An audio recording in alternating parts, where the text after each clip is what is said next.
Hello, beautiful human. I am Zach. That is Dan. And we welcome to the studio again. Hi, Zach. Hi, Dan. Hi, Bebe. I missed you guys. Bebe Rexha, everybody. Yes. Make sure the tits stay in. Your life is crazy. Why? Just like, every time I see you, I feel pride because like I know how hard you work to get to where you're at today. And I know that like it's all like everything ebbs and flows and it's all peaks and fucking valleys. Yes. But like you literally like people know you and talk about you with such respect as somebody who literally climbed over fences and found their way into sessions and like you fucking did it and none of it was handed to you. Nope. And my mom's here, and we were actually talking about you in the car. And I was like, and especially to be here in this building now, I was like, I remember Zach, like, when did we first meet? I mean, probably 2014 or 2015. Was it like Warped Tour days? Oh my God. I met you Warped Tour days when you were doing Pete's band. Oh my gosh, Black Cards. I almost said Black Hearts. I almost said Black Keys, and that's a whole other fucking band. Yeah, that's a whole other band. Wait, yeah. that was Pete. Yeah, I was in a band with Pete. Pete Wentz. You were in a band with Pete Wentz? Dan, take a fucking lap, come on, brother. you gotta do your research, I didn't Dan. know that. Dan, I was on the Warped Tour. That was me by myself. But yeah. My first record deal was Decadence Records, which is Pete Wentz's label, through Island Def Jam with L.A. Reid. And I was signed. That was my first record deal. And we had a band. We put out terrible music. I learned a lot. The most. And I remember when you guys first hit and like it was a big deal. Like it was just a big deal to see another female fronted band. It was really in cool. that space. Yeah, but I knew at that time though, I was like, oh, I know I'm gonna get like because everybody loves Fall Out Boy. Like I love Fall Out Boy. Like you want to see like that's where Pete's from. You want to see him in that. You don't want to see him in another band, you know? So I was like really nervous about all of that. But what do you learn from that? I learned so much from Pete. Like, well, I was always so scared to do interviews, first of all. Like, I didn't know what to say. I didn't know about banter on stage, like how to talk to the crowd, how to use a microphone, how to use in-ears, like just like the things that you start out with. I learned so much from him and that whole experience. So you go back to Warped Tour as a solo artist. Yeah, I went to Warped Tour after that as a solo artist. Which is weird to even look back and be like Warped Tour being such a pretty decent size, like decent part of your history. Yeah, Warped Tour was a big part of my history. Yeah, it's weird. Black hair, and are you googling images? Yeah, I saw a picture of you and Pete Wentz. You guys look good. There's like a famous one of at Bamboozle. I can see the photo in my mind's eye of you guys in that parking lot, and I was like 19. Yeah, super baby. Yeah. So is it during during your time with that band?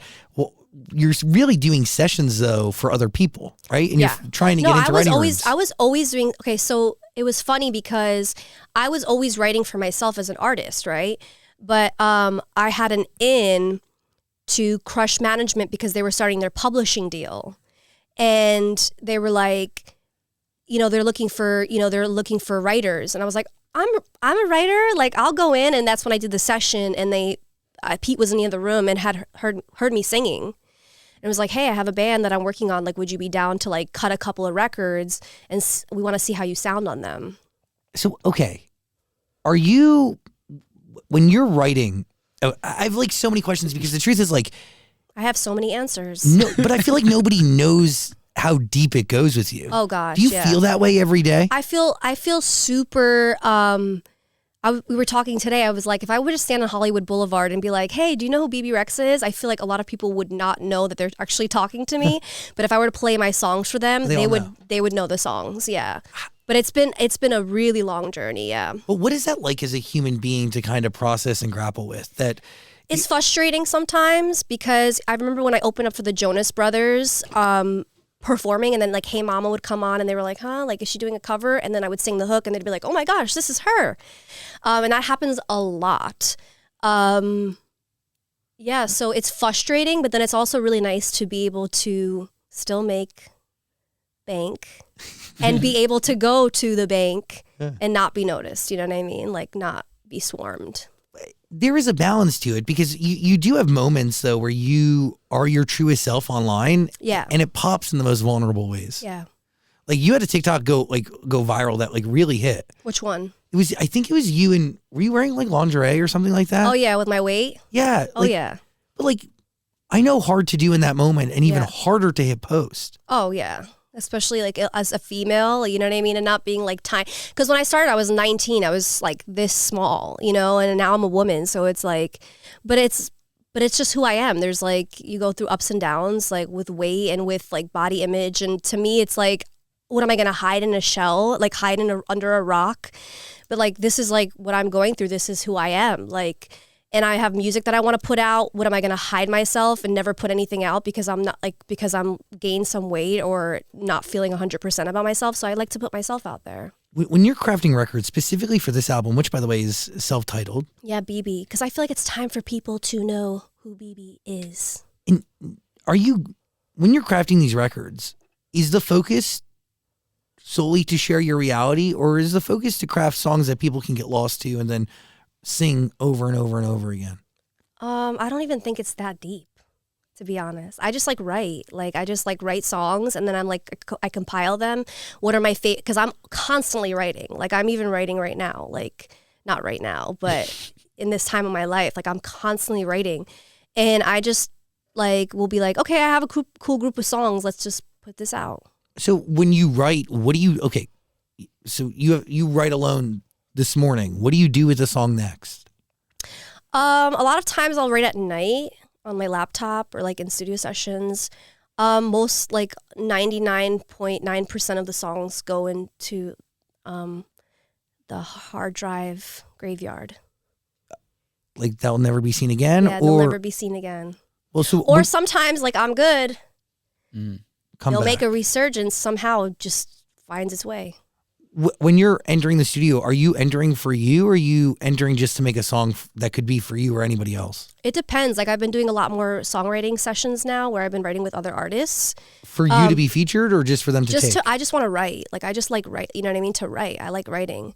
A lot of times they're always like, hey, do you want to do a verse on this? And I'm like, it depends. I'll be like, no, I want to just write today, or it depends on how I feel. That's interesting. But I'll go into the studio. I just always try to write a great song.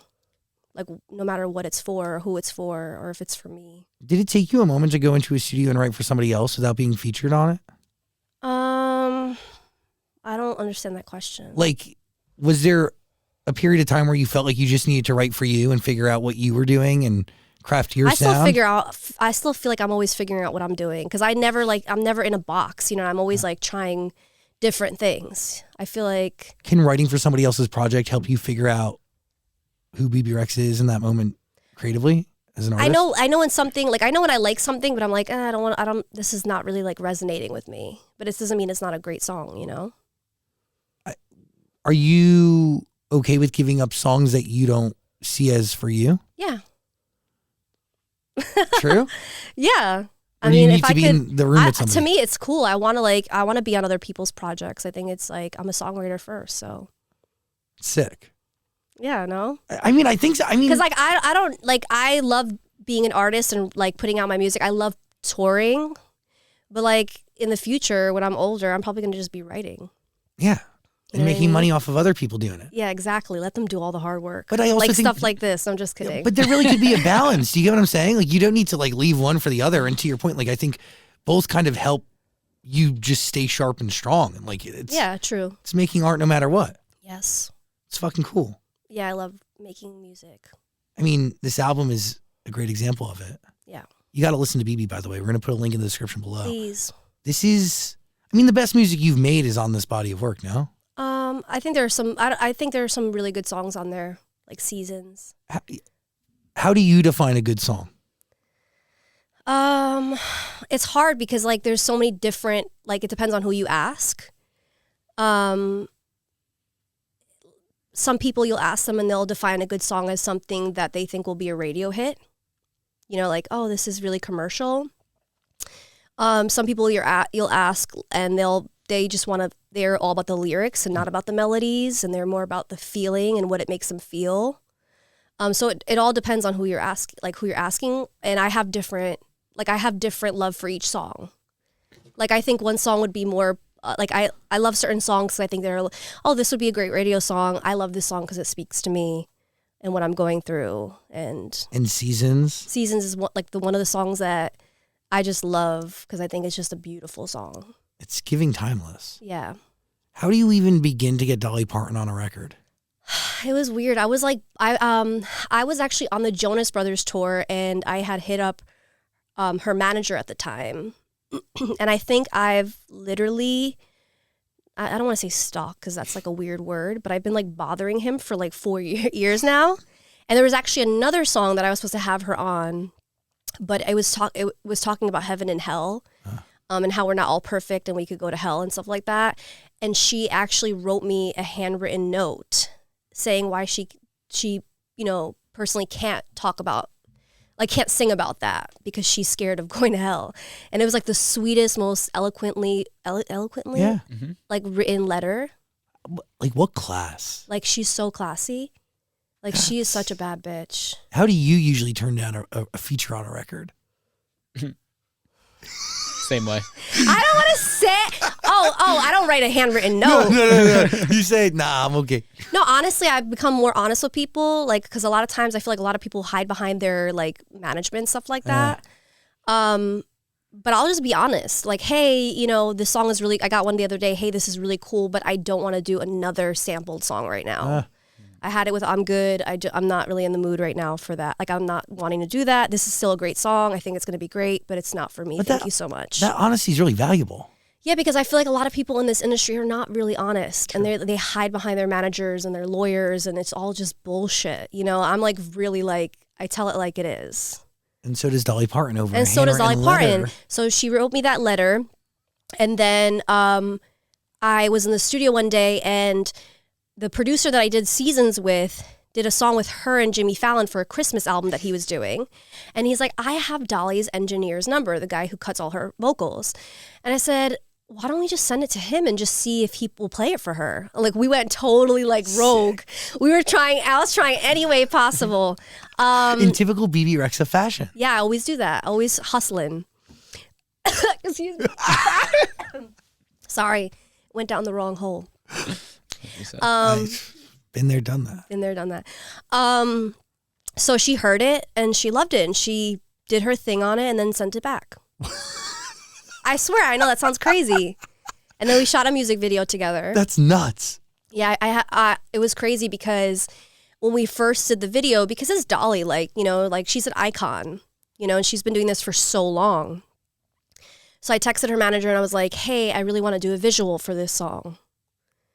What are the chances? What's the vibe?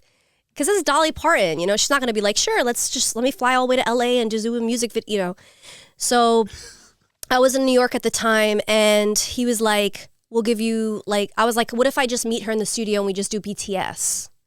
He's like, I'm okay with that. That's fine. 15 minutes in and out. And I was like, okay. He's like, but you need to fly to Nashville in 3 days. And I was like, what? 3 days? I had no outfit, nothing. So I was like, I'll figure it out. I went shopping and I just bought something with my best friend. And I get to Nashville, and then when I get there, they're like, you know what? Dolly wants to actually shoot a proper video with you. And I was like, what a class act. And she was there in her 6-inch heels, her corset, her nice and perky tits. Like, she is just, I don't think anybody could ever say anything bad about Dolly. She's so awesome and she's so funny. And incredibly gifted. And she was a really big inspiration for me growing up. I mean, one of the great songwriters that turns into one of the greatest superstars of a generation. Exactly. She's like my idol. I mean, there's a lot of similarities that are pretty glaring. Yeah, I hope so. I'm pretty sick. Yeah. That's, damn. What do you learn from that? That anything is possible. And for me, it's like, just having like somebody so iconic like that is just, I could go to somebody like newer that's like hot right now, but like they might not be hot a year from now. She is Dolly Parton. She is an icon, and she doesn't just jump on anything. So that was like really a cool moment. There has to be something there that like your original tactics still work. Like I think about sometimes in my life, like, you know, when I was younger, I fought to get here, work, like blind naivete. Like I just like confidence that was just like pouring out my ass. Like didn't give a shit about anything or anyone, would reach out to anyone, would call you 1,000 times. Like just didn't give a shit. Yep. And then, you know, as time goes on and you start getting certain things, like your strategy and your tactics and your practices change. Change a little bit because you get a little comfortable. You feel, I remember. I remember. Confident. I remember I used to like go online and print out, like my mom will tell you, like print out like 50 pages. I would waste all the printer ink and would print out every single talent agency there was in the world. And I actually remember calling William Morris one time because they had, you know, they were repping Rihanna. I was like, oh my God, I want to be on that like agency. And I remember calling them and somebody picked up and was like, do you know what we do? Like, this is not the way to get to us. And then just like hung up the phone on me. And I remember when I signed to them, I told them that story and they're like, I'm sure that person is long gone, but that was really funny. Yeah. Turns out it's your agent. Can you imagine? But those practices of doing it yourself, like taking it upon yourself to get something done, like you really could, like to your point, people hide behind agents and managers and lawyers, and you could have leaned on them and they could have not gotten it done and that would have been good enough. Just because everybody is like, there's just, I don't blame it. People, there's just so many moving parts in the music industry and there's so much stuff coming like constantly in emails and texts and this and that. And it's like, sometimes you just got to do it yourself. You got to do it yourself. You got to grind. You got to hustle. I remember when for No Broken Hearts with Nikki, I literally went to a party that I knew G. Roberson, who was managing her at the time, was going to be at. And I was at this birthday party. I love you. And I had like my phone and I like walked up to him and I was like, G, I'm such a big fan of your work and what you do for Nikki. And it, you know, she's like an incredible, like I would die to have her on one of my songs. And he's like, play it for me right now. And I'm like, in the middle of this party, like it's music playing or like there's people talking. He's like, if I like it and it's a good song, he's like, I'll be able to hear through it. So that's when I played it for him then. That's how we made it happen. Wow. There's a pretty cool story about you getting into the session that changed your life. Which one? What session do you think changed your life? I don't know. I feel like there's been so many that have been. Which one do you think? I mean, the Rihanna record is huge. Oh, yeah. Yeah. That's massive. You weren't supposed to be in that room either, right? I was supposed to be in that room. How'd you get in originally? Like, that was my session. It was me, Frequency, Alias, this piano player, Alias. And then we were writing a little bit. We had a song that I kind of popped liked at the time because they were really hot at the time and like they were like kind of into it and they liked what we were. Atlantic Records liked what we were creating, and they were like, "We want to throw somebody else in the mix," and they threw in John Bellion. And why are you laughing? He's an icon. It's just like not casual, but you're making it sound casual. Yeah. And but by the way, two like East Coast legends, like Staten Island royalty, and we Long don't Island talk royalty. to each other. Isn't that crazy? Still? No, I tried doing sessions with him. Ever since that song, it's always been a little weird. What happened? Because he said that I was a background singer of God. the song. That so I was the splits. No, not even the splits. Like he said I was a background singer, that I was just hired to sing the song. But that's complete bullshit. The song was originally mine. I even played it for not Capitol. I forgot what record label I played it for. Huh? Columbia. Yeah, my mom's like Columbia. I remember playing it for Columbia. I played The Monster for Columbia Records, and I sat in a room, and they're like, "Oh, that has potential." And it was my voice on it. It was just like the regular track. But then I remember I was in the room, and I said before we even had put a verse down, we had just the hook, and I was like, "This is so good for Eminem." And I have like such bad ADHD that Frequency was like, "Hold up, let's complete a song. Let's have verses, let's have a hook, and then we can make that decision." Holy shit. Yeah, but it was crazy. I feel like, I don't know if I bring in those drama things into my life on purpose, because I don't know. I don't know. I don't think it's you. I think, success has many fathers, failures, and orphans. Yeah. So whenever you're creating, it's really like, you don't want to tackle it in the moment because you're in the moment. Yeah, I feel like it always gets so, with all of these songs, not all of them, but a lot of the ones that are hits, there's always so much drama. But you're really annoying because I'm very I don't care. I'm like, if I get 5%, whatever, I'm just happy to get something that's special. Yeah. Because you can get 0% of 100. And that's And then what? Go ahead. Go right ahead. Bye. I've learned from like the greatest producers, greatest songwriters. They're just happy. They don't care if there's 10 people in the room. You know, if it takes 10 people to create something that's special, you know. A lot of people are very like, oh. Yeah, they're closed off. But how do you run your own rooms? How do I run my own studio sessions? I put people in the room first. Like, there's probably 3 to 4 people, 3 of us in the room, including me. And we'll just write. And if we hit, you know, something that's special, like Meant to Be was just 4 of us, 3 or 4. And we just did that all ourselves. But sometimes you'll have a song idea and you love the hook, but then the verse is just not hitting it. And I can go in the room with 3 to 4 people and we have the hook. We are loving the hook, but the verse is just not working. And then I'll think, what kind of verse do I want? Do I want something that's a little bit more, has a little bit more rhythm to it? Do I want something that's a little bit more classic? Do I want something that's, I'll think about like, and then how do I want it to be lyrically? How do I want it to sound? And then I have certain people in mind that I know that will nail what I'm looking for. So you're really A&Ring at the same time. I'm always A&Ring. But I'm and producing, yeah. But sometimes I'm, you know, it's hard to, it's like tough sometimes though, because it's like, you can't, it's tough because I feel like sometimes I can look at other people and they'll play me their own stuff and I'm like, oh, that has to be the single and you have to change this part and do this and that. It's just my opinion, but this is, you know, but this is what I feel. But sometimes when you do it all yourself, it gets really hard. Yeah, you get lost. Yeah, you get lost in the sauce. Is that why Sacrifice was never a single? I don't know. I put it out. I loved it. Yeah, it's a great song. Yeah, I love that song. I don't know. I don't want to say anything. I don't want to. Okay. When Zach asked you if this was the best music you've ever made, you said, I think there's some good songs on there. Yeah. Most people are like, of course it's the best music ever made. It's my new album. Because I always think everything could be better. I'm a perfectionist. I'm a Virgo. That's the right way to be. You know? You're never content. No. Content is the key, like the first step into like death and complacency and the whole thing.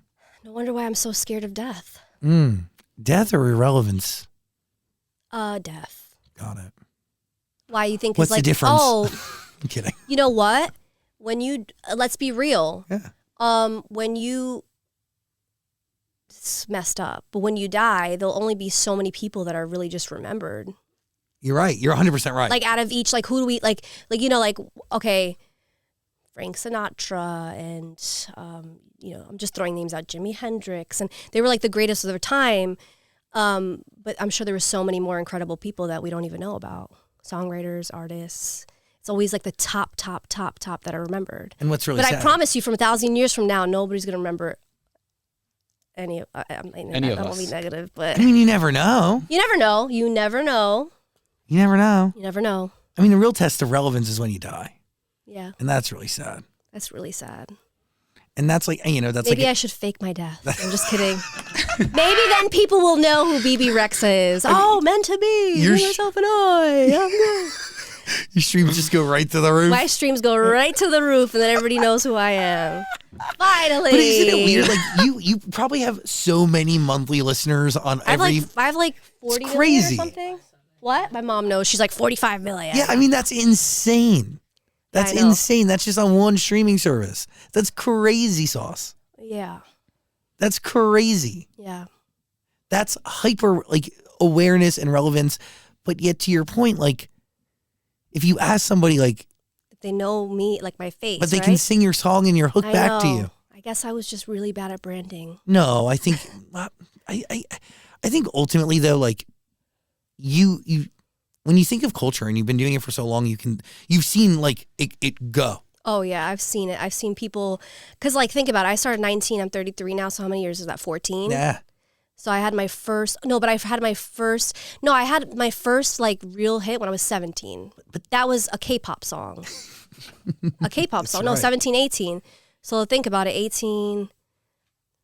15 years. So I've seen people come and go, and it's scary. And culture change and habits of consumer shift. Yes. And I do think that like when you had these massive hits, it was at a time where like mainstream media consumption was through the roof. Like radio was being consumed like crazy. Television was being consumed like crazy. We were just making a shift into streaming. And now it's all about TikTok. Yeah. And everything's changed. But like I see your show all the time on TikTok. I'm sorry. No, I love it. Thanks. The Well, clips, I'm like, yes. We're posting away. but it comes in different forms. And I also think at the end of the day, like, you have so many records that people identify with and could instantly hear and be transported exactly back to where they heard it for the first time. Like, you've created music that is synced with people's major life moments. That's timeless shit. Yeah. That is timeless. And you're doing it again. I'm not high, I'm in love. Is that really like a question you had to ask yourself? Because I fucking have to ask myself that all the time. No, honestly, I just, I was at home and I had a little, smoked a little J, and my friend called me, and I was with my boyfriend, and I was like, Solly, I'm not high, I'm in love. And then we went to the studio like a month later, and she's like, do you remember calling me and being like, I'm not high, I'm in love? And I was like, no. And she's like, well, you told me that. And she's like, I would love to write a song about it. And I was like, let's do it. And then we were like inspired, and I was like, what could we like use as a reference? And we love Rasputin. I don't know. We just use Rasputin as a reference. Obviously, it's Do you know who nowhere near Rasputin is, Dan? Not a clue. Are you kidding me? I'll tell you, the Russian guy with the world's biggest dick. Oh. Really? Yeah, Rasputin, right? Rasputin. Oh, by Boney M, yes. And apparently his dick's in a jar. No way. I didn't know that part. Yeah. Boney M. Yeah. Yeah. It's pretty big, right? How big? Listen to it. It's it may really be like good. a 19-inch. The way that it changes schlong. is so cool. The way that it starts out more rock, right? Yes. Because when we started the project, it was very like we were very inspired by Fleetwood Mac and 70s sounds. So this is where it gets crazy. I was very inspired by 70s Fleetwood Mac, Landslide, The Chain, Go Your Own Way. Okay, right. And then I'm Good Happens, and I'm like, whoa, like come on, like throwing a just throwing a wrench into the whole thing. Is it a sonic wrench or what kind of wrench is it? Of course it's sonic, because I'm Good is a little bit more 2000s. It's 2000s. You know what I mean? It's the 2000s vibe. So I was like, okay, all right, I would be crazy not to put this song on my album. Okay. So I'm like, how can I like incorporate a little bit more dance, but in the era that I'm in? So then that's how we got into like Rasputin and like listening to more Donna Summers. And but you should listen to Are you listening to it right now? No, I'm just looking up the guy who has a massive tick. Oh. It is, right? He has it. That's the guy. Yeah. Yeah. Oh, you can't probably play it, right? Because Yeah, we can't play it. Yeah, unfortunately. It's a hit. I mean, you've heard it. It's incredible. If you have ears, Rasputin. Yeah. By the way, you can listen to Bebe. We're gonna put a link in the description below. You can listen to all of Bebe Rexha's music too on Amazon Music. What? Nothing. Are you taken aback by the size of his penis? It's huge. I just see it's in a jar in a museum. So. How big is it though? Can you share with the It's like class? 12 or 13 inches. I mean, not as big as I thought it was going to be. That's Long pretty is big. pretty big. That's like. Could you handle that? I mean, we should have a That's like conversation a little bit this, later. like No, I know. maybe like that. I may have been with one, no, we'll talk about it later. Okay. Not 12 inches, but, we're in, Damn. maybe the double digit range. Damn. Hemorrhoids must be out of control. No. I wasn't taking it like that. No. I can't do that. I mean, I can, but like not. Yeah, okay, let's keep going. Next. No, just kidding. You brought it up. I did. I don't know. You got to teach me the tricks, because, that's like a big dick. No, it's a big, yeah. Look at my label rep being like, what just happened? Do you guys want me? Back to the album. I was just going to offer to show everybody a photo, but I won't. That's rude. I'll look at the photo after. Okay, because then I won't be able to focus for the rest of the interview. When it rains, it pours, doesn't it? When it rains. I have a song on the album called When It Rains, and it's about to talk about that. It's about Good transition. No, that was the point. No, yeah, good transition. Somebody was like, what is When It Rains about? And I was like, how do I say that it's about getting wet? Like, it's about getting wet. Oh, like, okay. Zach, do you know what that means? Golden shower wet or getting like turned on wet? Like turned on wet. Got it. Yeah. I mean, it could be anything. I mean, one could lead to the other. Got it. When it rains, I'm a tidal wave on a midnight train to you. Hot. So you write that for your boyfriend? Huh? You write that for your boyfriend? No. Got it. You write it for you. Yes. That's, I mean, to be in a place though where you're mentally wanting to write a record like that, that's pretty special. Like you're in a good place in life. Yeah. That's I feel like a lot of my old stuff was very like, oh, like I'm a mess, I'm a loser, I'm a hater, which was like I was going through that, and I still am that girl in my head sometimes, but definitely in a much happier place. Confident, but also I don't know, confident. Well, maybe feeling loved. Yeah, by my dog. Oh shit! Are you not in a relationship with somebody? Oh, I am. Yes, I am. You are. Oh yeah. Oh yeah. You mean like that? Yes. Yeah. Jesus Christ. And see, I would assume he's the miracle man. Oh, good one. Am I wrong? It actually wrote it while I was with him. I just wanted to write a song called Miracle Man because I like the title of it. He was in the room. He was actually playing video games while I was writing it. Oh, that's so hot. Right? I like that. I was like, yeah. I basically wrote it like while he's playing video games. Is that hot? I love that. Yeah. Yeah. Yeah, you're doing work while your man is, Yep. doing something. Playing video games. I love it. That's sick. Do you show, do you let him know? I mean, you can't interrupt him while he's playing video games, of course. But like at what point in the process do you share the song with him?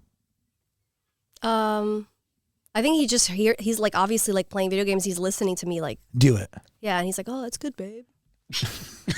Or be like, no, that sucks. Do you listen? Do you take critique like that from him?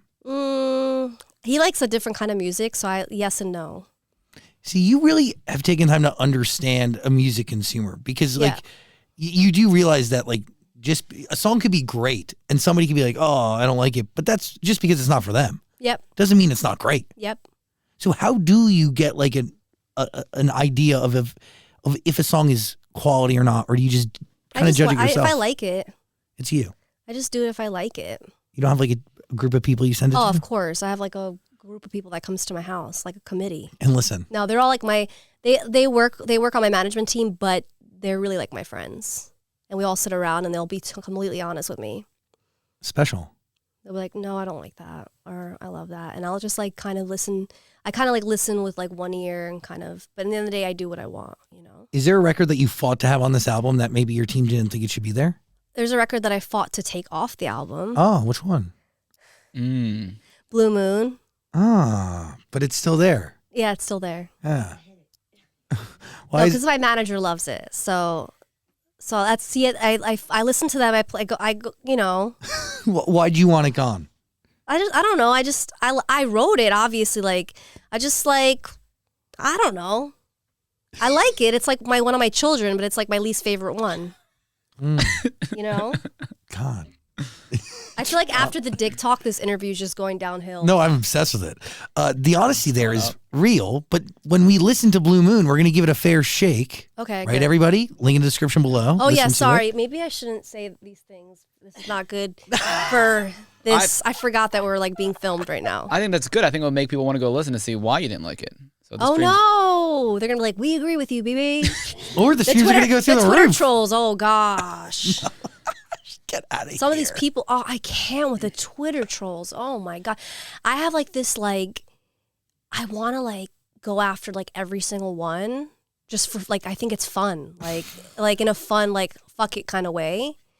Yeah, but Twitter's not cool anymore. I know. Also, being mean on the internet's not cool anymore. Get a grip.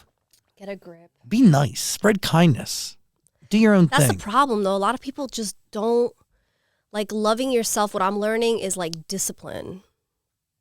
You know what I mean? It's discipline. Like, and what I mean by that is like, you want to drink, have a drink. You want to eat that pizza. You want to do this. You want to do that. But what I'm learning is like showing yourself, like we don't like show ourselves like enough love, and we put that outward hate into the world. And it's like much easier to type it out and hide behind your computer.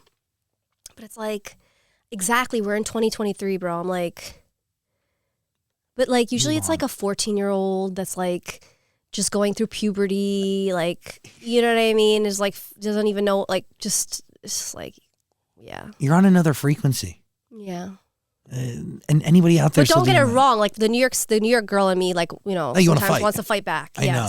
Take my earrings off and just fucking go. I have to like stop myself. Of all your kids on the album, where does Born Again rank? I love that ballad. Oh, I love Born Again. It's so good. Born Again, probably like my top 5. Okay. But don't ask me my top 5, like 1, 2, 3, 4, 5. Is it wrong to say like more ballads on this body of work than ever before? No. That's inaccurate. There's a lot. There's There's 2 slow songs. Maybe I'm getting more emotion. There's 2 slow songs, and then like I Am is kind of like a mid-tempo, but it's like empowerment, so I could feel a little bit more like a slower song. Yes. But that, and I think that's what I'm registering is more emotion, more, I don't know, like, I don't know, powerful is like maybe the wrong way to, just raw. It's empowerment. Yeah. It's like, it's very, what do you call it when you like, it's very self-reflective and it's very empowering. And usually I get lost in Bebe Rexha records because I dance and I kind of forget and I sing the hook over and over again. Yeah. Where this is still catchy, but I'm feeling more than I've ever felt. That's good. Yeah. I like that. That's really genuinely where I'm at. Good. Is that, I mean, am I crazy? No, that's right. A lot less features on this album than Better Mistakes. Yes. Is that done intentionally? Yes. But also icons as features. Yeah, I just wanted like iconic people, and that's it. David Guetta, heard of him? I have. Snoop Dogg, heard of him? Yes. What is that process like? Oh my gosh, so fun. How do you make that happen? I hit up Snoop on Insta, Sick. Instagram message, and I was like, well, I met him a while back. We did like this, we did Stagecoach together. We did like this beer thing or whatever. So I met him a couple of times and in passing. And then I had Satellite and I was like, who would be like, I want to get a feature on this. Who would be good on this? And then I was like, Snoop Dogg, duh. And I just instant messaged him. I was like, hey, I have this song. I want to send it to you. If you're down to listen to it, amazing. If not, like totally cool. And he's like, send it to me. And I had no expectations. And then like, literally, he sent me a little video. I have to show it to you after. It's so funny. He's like smoking a blunt, and he's like, check your inbox. And I was like, okay. And then he called me at 7 a.m. in the morning, 7 a.m. smoking. And he was like playing the song in the background. And I was like, oh my God, holy shit. I have a song with Snoop. That's iconic. Yeah, he's sick. That's... Oh my God, I can't hang out with him though. Why? Oh my God, his weed is so strong. I was like, absolutely not. Not again. Also a smash record that has nostalgic roots. Like You like Satellite? Yes. I love fucking great. I stand behind Satellite. I love Satellite so much. It just makes me, when we first did it, oh my God, I forgot Joe Janiak. I was like, I really want to write a song about getting high, smoking weed. But I want it to be like Rocket Man vibes, like, you know, like kind of classic feeling. Like I want it to feel like kind of like you've heard it before. It's classic, you know. And he sent me like a rough idea of him singing. And in the beginning of the song, there's like a little sound, like there's a talking part. And it's actually his daughter, because he was like, his daughter was like, what does she say in the I have to play it, but she's like, we gotta go to sleep. Time to go to sleep. And I was like, we have to keep that as the intro. And it's literally his daughter, and she has credit on it. How old is she? Like 2 or something? So she has credit on the song. I'm like, this is so cute. So he sent me like a rough of it, and I was like, I'm obsessed, but it was super rough. And I was like, we gotta like mess with this. So yeah, I love that song so much. It's one of my favorites. A fucking hit. Last night I got higher than a satellite. I hear nostalgia woven through all these songs on this album. Yeah. Hearing you talk about Fleetwood Mac and everything that inspired it, like artists Yeah. that you were listening to, it makes sense now. Because like I grew up in my house listening to Albanian music, because obviously I'm Albanian, and my mom listened to more 80s music because she was like, grew up in the 80s. And like, I never listened to 70s music. I had no idea about it. Like no idea. And then I did like a deep dive, and I'm like, I am obsessed. Later in life education on stuff like that could really be impactful. It's like, how did I live? But it's funny because like when I was younger, I probably wouldn't appreciate it as much. But now I appreciate it so much. I get the era. I get like what everybody was going through. I know the history. I know what was going, like I'm, you know, reading about it, researching what's going on in the studios, like what people are doing. It's just, it makes total sense. And it exists in this album, the right amount of nostalgia yet present. Like it sounds like, again, like what was, but what is and what's going to be. It's like fucking perfect. Thank you. You did a really good job. Thank you. It's really exquisite. Call on Me. Yeah, Burns. We have a sick remix coming out. I'm Good ends up becoming the first song you technically share from the album. Yeah. But it really is Call on Me, right? No, it was Heart Wants What It Wants. Okay, so the artwork on that record, Yes. what the look and the colors, nostalgia, yes? Yes. How Sorry, I deep, didn't bring the hair today. I usually have that hair, but how deep of a hand do you have in that?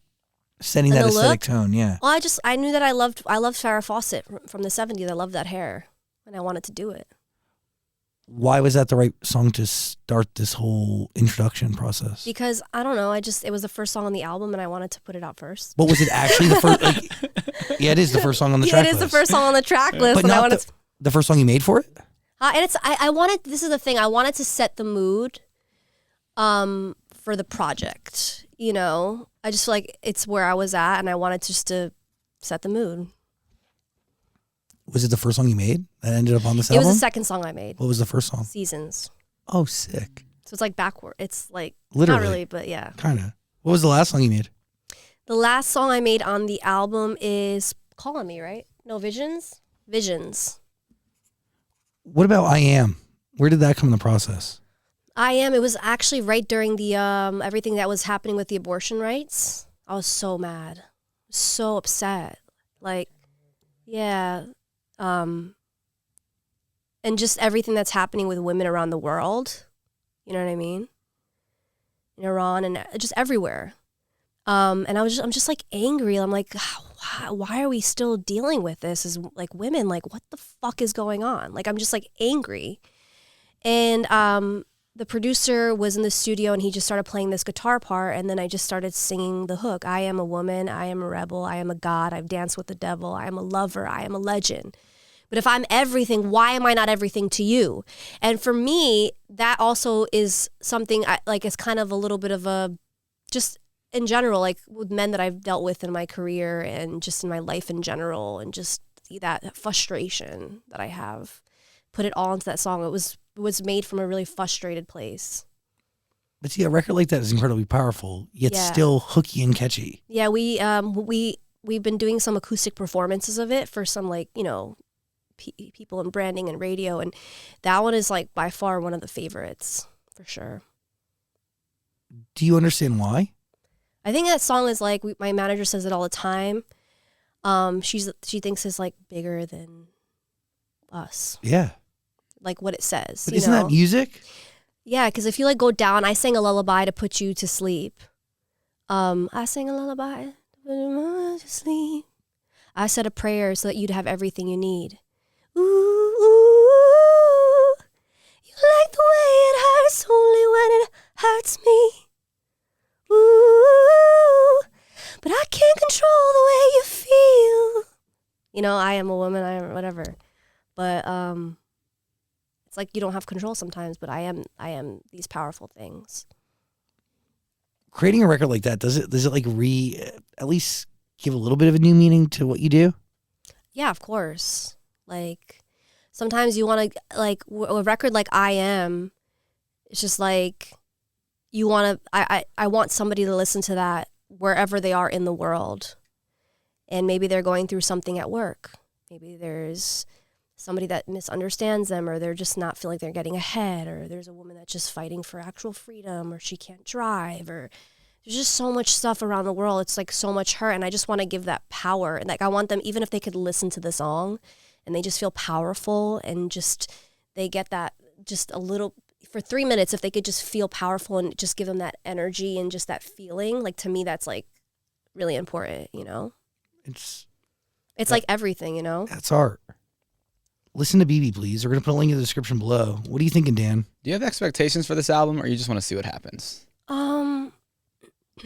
Yeah, I just want to see what happens. I have no expectations. I mean, my first album was called Expectations because I believe in having none.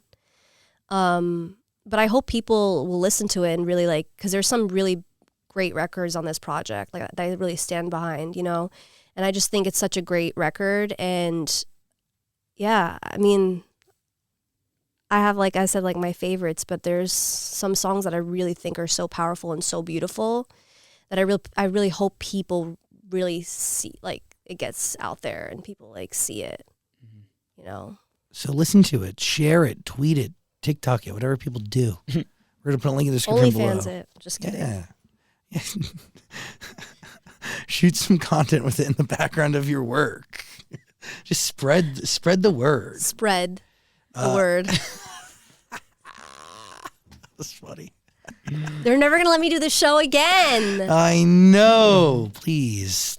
No. I love coming to see you guys. I really love having you here. I really always. love talking to you guys. I hope we weren't, too terrible today. Because, by the way, we've listened to this album between the two of us. We've been listening to it for quite some time. I've had it for a while. Yeah, and also you started doing listening sessions for this album in February. Yes. So you've been sitting on it for a minute. Oh, yeah. But I'm Good really changed everything. Oh, yeah. Because you weren't expecting that at all. Yeah.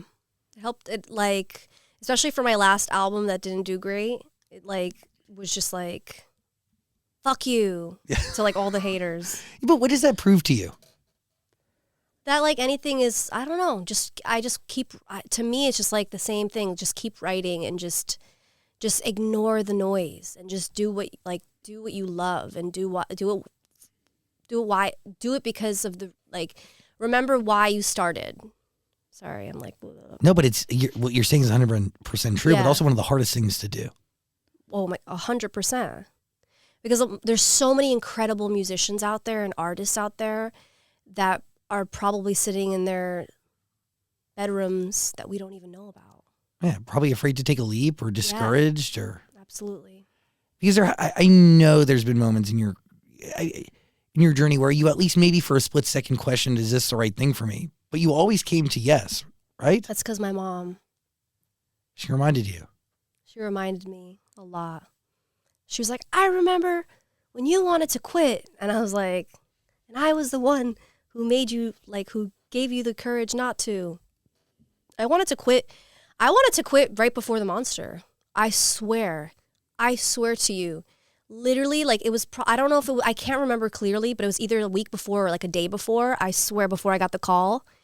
And I was like, I'm just so through this. Because I had just gotten dropped from my first record deal. And I was like, I just want to quit. It's just not working. I should go back to school or get a job. And my dad was like, you need to figure this out. And then literally got a call. Just changed everything. So anybody could be a call away. Not just, some people think just a call will come out of thin air. It's not. You got to keep trying and working and consistency. Yeah. You got to keep swinging. Yeah. But the truth is that time that you choose not to swing could be the time it gets hit out of the park. Yeah. I just think it's the most important thing, I think, is doing it, remembering why you do it, keep having that hustle, and being grateful. Being grateful is very important. How do you remind yourself of all those things? I think, as you said, it's ebbs and flows, having ups and downs. And you could see how, I just think people in general, that's how we are, it's we love something, we hate it, we love it, we hate it, or it's just life. But you have to just remind, I don't know. I don't know. I think you have to be really low and then you just learn to be grateful. But it takes getting there. That's Yeah. hard, to hit that bottom, you know what I mean? Yeah. Have you been there recently? Or No, but I think I was after Better Mistakes for sure. I was in a really dark place because I had worked so hard on this project and it just put it out during COVID and it just couldn't be on the road. For me, it's also really important to be touring something and seeing my fans. It's just a different energy when you're I haven't been on the road in 6 years. That's crazy. Yeah, on my own tour, you know what I mean? And that's a completely different energy. So you can't tour the project. You can't see people in person.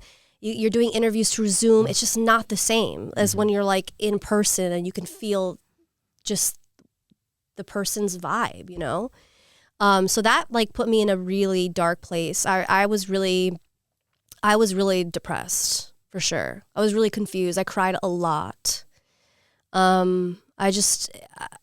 It was just hard. It's hard when you work on something for so long and then it doesn't do well or doesn't do the numbers, because you can get caught up in the numbers game. And I'm learning that it's it doesn't define who you are as a person, because I see I'm good and I'm okay. And then it's everything comes back around full circle. Yeah, the last album didn't even happen. It's the last album didn't even happen. Weirdly. And that's fucked up though, because it's still something you worked on and is a part of you. Yeah, absolutely. And I stand behind it. like wholeheartedly. And I just feel like it's amazing how life works. And that's why you need to give up. You should never give up. And I always tell myself this is so hard, but in all aspects, like I was wanting to write a song about this, about how like numbers like really don't define us, but we like learn to like in society, we're like taught that numbers define us. Totally. How much money we have in our bank accounts, credit scores, how much we weigh, what our credit scores are, where we lie on the charts. But I promise you, when you are one day old and in your deathbed, you're not going to be like, damn, that one song was only number 2 on the Meant to Be was only number 2 and it never made it to number 1. Like, you're not going to worry about those things. You're going to want to be around the people you love, and you're going to remember all the good memories and all the good things. And I think that's why I was talking about being grateful. I feel like I am very blessed, you know. I'm grateful to like be still doing this stuff. And we thank you for gracing us with it. You got to listen to Bebe. We're going to put a link in the description below. You can listen to all of Bebe Rexha's music on Amazon Music. Final thoughts. Are you happy with where you're at today? Yeah. Career-wise? I think I thought you meant like how I like look and feel. I guess both. Yes. Personal, feeling, career. Well, my family's in town right now, so they make me really happy because they live in New York, so it's like for them being around. But I'm just excited to put this album out and just to see how. I just hope people love it. That's the thing, you know. I want to see how it reacts. Hopefully, this show will help bring people to it. Go. And you're taking the show on the road, right? Not this show, but I am. Your show. Yeah, I'm taking my tour. I'm doing a tour. Finally, after 6 years. Let's go. Are you guys going to come? Yeah. Absolutely. That is a little scary, though, no? Yes, it is. Because I'm like, what do I... Because there's like All Your Fault Part 1, All Your Fault Part 2. Yeah, I don't want to grow up. Expectations, Better Mistakes. Now the new album, Bebe. How do you make a set list? That's the thing is like, I actually love... That's why I like to ask the fans. I have like a little fan committee. Oh, sick. And I ask them questions and stuff like that. That's smart. And yeah, I put together what I think the fan favorites are. It's gonna be hit after hit after hit. No. Huh? They'll be sprinkled. The hits will be sprinkled in. Okay, I like that. Because you want to keep people around for the show. Because if right. you give them "I'm Good" off the top or "Meant to Be" off the top, they'll be like, I heard it. You gotta go. They gotta wait till the end. Put those at the end. But you also have a lot of hits, and as you talked about, people don't always know it's you. Yeah. So, but we sprinkle in the new stuff. We sprinkle some of the old stuff. We sprinkle the hits in between. It's gonna be dope. It's not about not doing the hit stand. It's about the placement of the hits. It's the placement of where you put them. It's about like, you know, like you gotta like keep people wanting more. Oh, I know that song, and then it's like you stay, you know. Would you ever sing the songs that you've written, but you didn't record them for yourself? Like, would you perform Monster? Did you do All Hands on Deck too? All Hands on Deck by Tinashe. You wrote that? I wrote that. I don't perform that, no. Okay. I don't feel like it would be right for me to perform that. What do you think of like somebody like Bonnie McKee who gets up there and does a whole fucking montage of every song she's written? I mean, I feel like she's a bad bitch, and I feel like if I had written that many songs, why the fuck not? I mean, you're kind of... I feel like she's underrated too. Like I agree with that. Like she's a beast. Like more people need to know who Bonnie McKee is. I remember when Bonnie McKee was making her own, you know, solo debut. Yeah. What, American Girl? Was that her Yep. song? Fucking hit. Smash. Never got what she deserved. Yeah, You know who's also underrated? Jess Glynn. Oh yeah, she's great. That's fucking what a bullshit. voice! What a voice! She's never broken here in the States outside of Rather Be, and I find that to be an atrocity, a crime. But Bebe Rexha has broken here in the States with many hits under her belt. You know, and I still think I'm Good should have won that Grammy. And I don't really care about the Grammys, but I think that should have won that Grammy. Thank you. I think the Beehive may come for us, but I think you should have gotten that one. I did a TikTok. I'm like, I knew I was going to lose to Beyonce. And that's okay. I knew it. And it's like, if I'm going to lose to anybody, lose to Beyonce. But I always said, if Meant to Be doesn't win, because in the country category, I was like, if Meant to Be doesn't win, I'm not going to win for anything else. Because I really thought Meant to Be was a really beautifully written song. And it was just like, just besides it being a hit or whatever, like, I just think it was it's so simple, but it's just so catchy and what it's saying. I just love what it's saying, and I love the voices on it. So I said to myself that day, I said, Meant to Be does not win tonight. I ain't winning for anything else. And you believe that to be true? Yeah. Who won Best New Artist the year that you were nominated? Dua Lipa. So that was worth. Yeah, compete with that she one, deserved yeah. that. Yeah. She deserved that. Yeah. Dude, we don't care about the Grammys anymore? No, of course you care about the Grammys because you want to be included.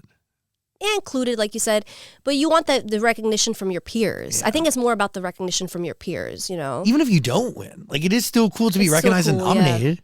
Yeah. But it's okay.